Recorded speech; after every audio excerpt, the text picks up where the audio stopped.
Doctor engineer হইতে হবে, এটা তো ভুল কনসেপ্ট। সবাই যদি ডাক্তার ইঞ্জিনিয়ার হয় তাহলে কাতলা মাছের চাষ করবে কে?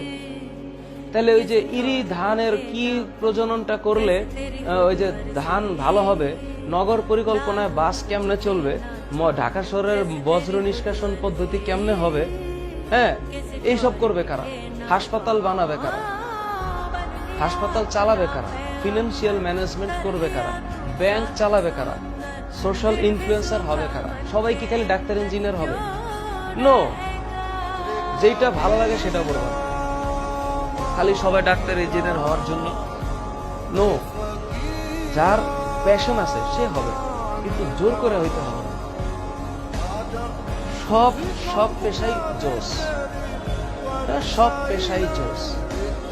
ওই যে রিক্সাওয়ালা বইলা মানুষকে ছোট করার কিছু নাই। হঠাৎ করে রাতের বেলা যখন হাসপাতালে যাওয়ার দরকার হবে, বাসার থেকে নাইবা তখন হাহাকারের মতো একটা রিক্সাওয়ালা বুঝতে হয়, রিক্সাওয়ালা আছে নাকি, আই হ্যাঁ রিক্সা তো নাই, আমি কেমন হাসপাতালে যাবো? তখন ওই রিক্সাওয়ালার দাম হয়ে যায় সবচেয়ে বেশি। সমাজ একটা মুচিরও দরকার আছে, মুচি। উনিও একটা শ্রদ্ধার পাত্র। উনি না থাকলে তো জুতাটা কে সেলাই করে দিবে? জুতা সেলাই করার মানুষ থাকবে না। Everyone is respected, everyone guys.